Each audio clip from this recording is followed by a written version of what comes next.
Kamusta Cancerians? Welcome to Like a Tarot. Ang reading natin ngayon ay ano ang purpose ng buhay mo? Ano ang clear goal or direksyon mo? Ano ang kayang isakripisyo? Or ano ang gusto mo ma-solve? Paalala para sa mga bagong viewers na ang reading na ito ay timeless reading. General reading, ano man ang edad mo or gender mo, kunin mo lang kung ano yung akma sa sitwasyon mo.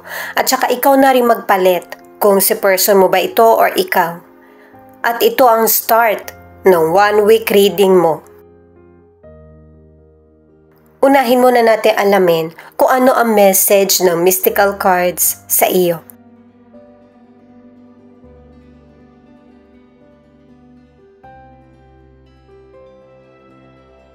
Pinapaalala ng card na ito na maraming nagmamahal sa iyo at saka protected ka.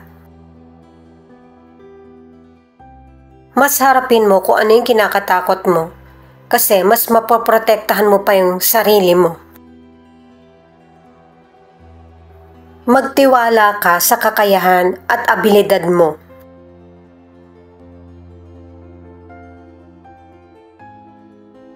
Itong next card ay connected din. May mga Cancerian na meron kang gustong simulan pero hindi mo magawa. Yun ay dahil sa mas nananaig yung pagdududa. Pero ang totoo, ang bawat yugto ng buhay mo ay may bagong simula. Maging responsable at labanan ang pagdududa or takot. Ikaw lang ang bukod tanging makakakontrol sa nararamdaman mo. Ano man ang gusto mong simulan sa buhay mo ay meron itong magandang resulta. At panibagong simula muli sa buhay mo na malalagpasan mo na kung ano man yung takot o pagdududa sa sarili. Marami ka pang malalaman na pwede mong malagpasan, na kayang-kaya mo pala.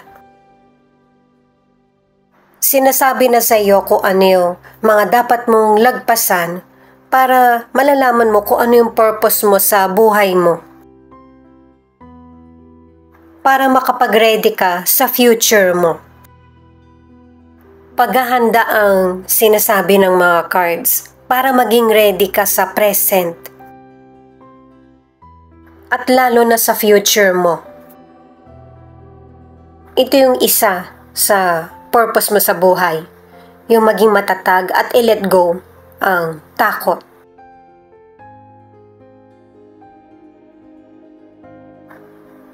King of Pentacles in reverse, the Fool in reverse, Page of Wands. Ito yung situation mo.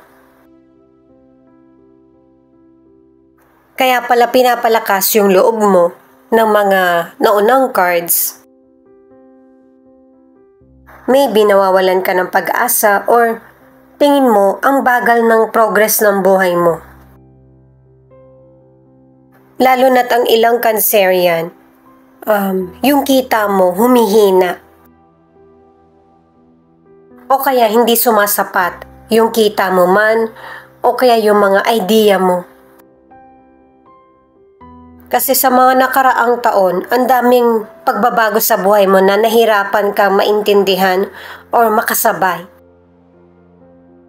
At ang advice ay maghinay-hinay at matutunan mong masabayan kung ano yung nangyayari sa iyo ngayon. Marami pa kasing changes or darating na opportunity na makakapagpabago muli ng desisyon mo. Ang ilang Cancerian, hindi naging maganda yung takbo ng career or negosyo. Kasi kung ikaw, wala naman nagbago sa'yo. Gusto mong ituloy yung mga nasimulan mo noon. Pero marami nang naging pagbabago sa paligid mo. At nararamdaman mo na hindi na umaakma sa situation mo. Ang ilan naman kaya hindi umaayon yung panahon dahil sa kulang ka sa tiwala mo sa sarili mo. Ang iba naman, ang problema ay yung oras. Kumbaga, hindi tuloy-tuloy yung ginagawa mo dahil sa may iba ka pang gawain. Ang ilan sa inyo magsisimula kang muli, panibagong trabaho or negosyo. Ang ilang single, hindi pa man kayo ng potential person ay nararamdaman mo na kinokontrol ka na niya. Kasi may kaya yung person eh. Pero yung next na makikilala mo, mas magiging masaya ka. Mararamdaman mo yung kalayaan. Ang ilan sa relationship, hindi ka na magpapakontrol sa person mo at magdidesisyon ka para sa sarili mo. At ito na yung start ng tagumpay mo. The Chariot in reverse, Knight of Wands, Queen of Wands. Meron nang dumating na pagkakataon. Pero may ilang Cancerian na napakawalan mo ito. At ang advice ng mga cards, kung walang movement ang buhay mo, kapag ka merong chances na dumating, huwag mong hayaan na malagpasan ka nito.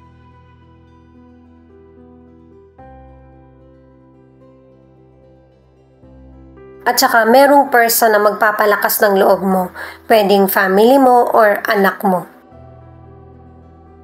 Para naman sa financial, nakadalawang cards ka na mag-ingat ka sa investment or paggastos ng malaki. Kasi magiging maganda na yung pasok ng financial sa iyo. At saka may mga Cancerian na magaling kang mag-manage ng financial mo. Na mo-moderate mo ito sa yung paggastos ba. Ang ilang Cancerian, meron ka naman na pagkukuhaan ng financial. Ang gusto mo, yung may dagdag. Yun yung hinahanap ng ilang Cancerian na solusyon para sa ilang mga gastusin. Ang ilang single, ready ka na para sa bagong makakarelasyon. Kung may darating, okay lang sa'yo. Kung wala, okay lang din. Pero meron pa rin. At saka, may ilang single na ito yung peak, yung panahon na maraming magkakagusto sa iyo. May ilan na simula 17 hanggang 30s. Ang ilan sa relationship, wala na ring magagawa yung potential person mo sa mga desisyon mo. Kasi may ilang Cancerian na pinipigilan ka ng person mo na mag-grow. Sa career man o kaya sa negosyo. Pero kahit maging busy ka, ay ipapriority mo pa rin ang pamilya mo or ang relasyon mo sa person mo. At dahil sa nagagawa mo na yung gusto mo, may sarili ka ng desisyon, mas nagiging exciting yung buhay mo. At napapangalagaan pa rin ang pamilya. Ito naman ang outcome. 10 of Pentacles, 8 of Swords, Ace of Pentacles in reverse. Nagiging solid or stable ang financial, career o kaya negosyo. Kaya lang may mga situation na nagpapapigil sa'yo para gawin yung mga bagay na nakikita mong malaki ang chances. At uunahin mo yung mas importante kaysa sa gusto mo. Isi-set aside mo yung pangailangan mo. At mawawala ulit yung pagkakataon sa iyo. Malaking hint na ang ibinibigay sa iyo ng mga cards na marami ng opportunities na mamimiss ka. Huwag mong hayaan na pagsisihan ito. At saka hindi pwedeng ikaw lang yung nag-e-effort. Kailangan may tulungan sa family at saka understanding. At saka kaya maraming opportunities na ibinibigay sa iyo kasi ito yung kakailanganin mo, yung financial in the future. Tutulungan ka pa rin naman ng mga taong nasa paligid mo, pero kailangan meron ka ring sariling paraan. Ang ilang Cancerian sa kalusugan ay healthy, pero ang ilan nagkakaroon ng panic attack, anxiety, or depression. Medyo matatagalan yung recovery. Kaya mag-focus ka lang muna sa kalusugan mo. Ang ilan sa mga single, may potential person ka makikilala na pang long-term na relasyon na ang hanap niya. Meron kayong hindi pagkakasundoan at ito yung magiging dahilan para magbago yung damdamin mo dun sa potential person. Itong The High Priestess, pinapakita na matalino ka at magaling dumiskarte. Hindi mo rin gusto na dinidiktahan ka. Dahil sa sinusundan mo kung ano yung landas na dapat mong tinatahak or purpose mo sa buhay. Maaari na pagbigyan mo yung ibang tao or person sa pagmamanipula pero magkakaroon ka pa rin ng sarili mong desisyon. Yung kapayapaan mo naman sa sarili ang hahanapin mo or haharapin. At para sa ilang single, may mga pagkakataon na darating sa'yo sa love at huwag mong hayaan na ma-miss ito. Matutong makinig at aralin yung situation bago yung final decision mo. Tungkol sa love or sa person. Ang ilan sa relationship, stable pa rin naman yung relasyon nyo kasi yung person mo sobrang mahal ka. Pero pinapakita pa rin dito sa mga cards na mapagmanipula yung person mo. At tingin mo hindi ka na makakatakas sa ganitong behavior niya. Pero akala mo lang yon. Kaya pinipigilan ka ng person mo mag-grow kasi may pagkamakasarili at saka may selos. Ayaw niyang yung attention mo ay mapunta sa iba. Pero ikaw, responsibilidad ang iniisip mo. Ito yung feelings ng person mo na pwede rin ipakita yung feelings mo. Pareho kayo ng person mo na maraming iniisip or iba-iba ang iniisip. Mga pangarap na gustong magkaroon ng katuparan at kung paano mapapadali ang buhay nyo at may pagpapatuloy ng payapa ang buhay o relasyon. Maaaring ikaw ito o yung person mo na maraming gustong gawin pero hindi matuloy-tuloy. Pero nasa isip mo ito na gagawin mo in the future. Pwedeng sinisimulan mo na ngayon or pinaplano kung paano ito gagawin. Yung kapalaran natin, hindi natin masasabi. Pero kapag dumating na ito, kailangan ito talaga yung harapin mo. Paano mo ito malalaman kundi mararamdaman mo na ito na talaga yung gusto mong gawin? Gusto mo ng kalayaan sa relasyon or sa buhay. Kahit hanggang dito pinapakita yung pagpaplano at saka pagbabago sa mga naging desisyon mo sa nakaraan.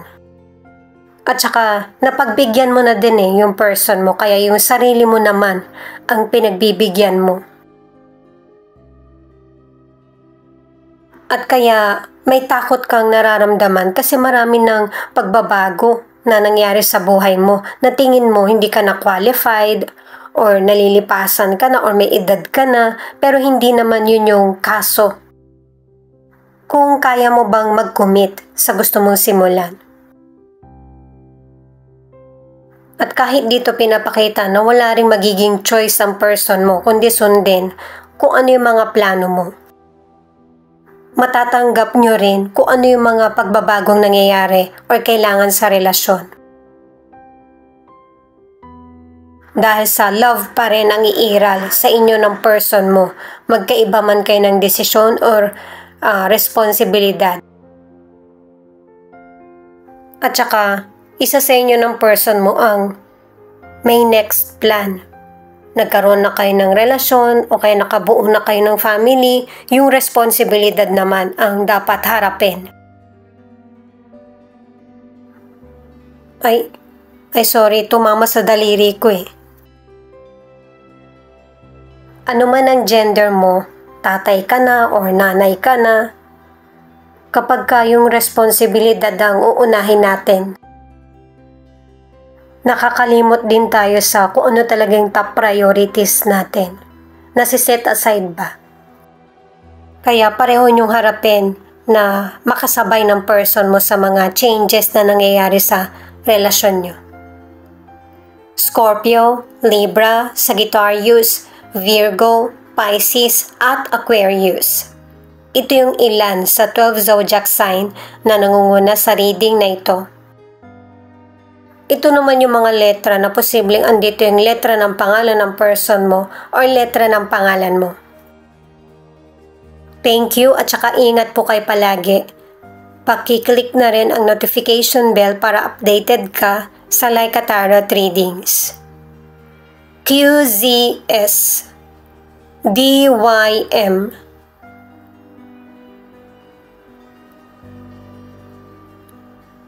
NKV JB